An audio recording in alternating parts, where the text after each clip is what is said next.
يا ألف أهلا وسهلا نور الدار، هذا بيتك يا خليجي واحنا خطار. يا ألف شو تقول حق أهل الخليج بعد ما انتهت البطولة؟ والله العظيم كنا مستانسين حيل وياكم وكلش حيل ضايجين هسه من رحتوا من خلصت اللعبة كلش يعني ضايجين والله، واحنا نتمنى تظلون تستمرون هنا ببصرتكم، هاي عروس الخليج ان شاء الله وحياكم الله وعلى الراس. البطولة انتهت، شو تقول حق أهل الخليج؟ أهل الخليج أخوة وأهل، يعني هسه احنا مطين البناتنا للخليج، وأنا خالط أولاد بالكويت زين وذول كويتيين زين.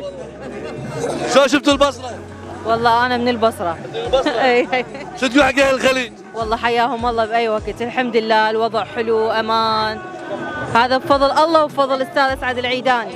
أي والله احنا نحب نشكره، ما قصر ويانا. مفتوحة والبصرة ديرتكم، وإن شاء الله تتكرر، وإن شاء الله بعد ماكو فيزا ولا قيد ولا شرط، آمين رب العالمين إن شاء الله. حبيبي يلا فجر شو حق أهل الخليج؟ يلا.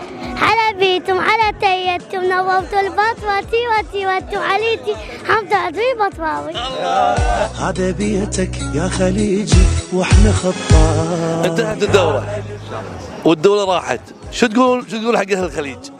والله هذه أحلى وأجمل مناسبة، مناسبة طيبة اللي شفنا بها هالوجوه الطيبة، وشفتوا البصرة أنتم وشفتوا كرم البصرة ما يحتاج وتشرفنا بضيافتكم، احنا تشرفنا فيكم والله، وعين غطا وعين فراش وحياكم الله وألف هلا من الكويت للبصرة.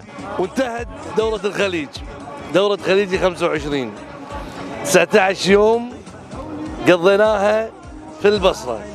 أقول لهم لكل عراقي صغير وكبير شكرا لكم من القلب، شكرا لكم من القلب، انكم جمعتوا الجماهير الخليجية، الكل طالع مبسوط، الكل طالع راضي، الخسران فرحان والفائز فرحان.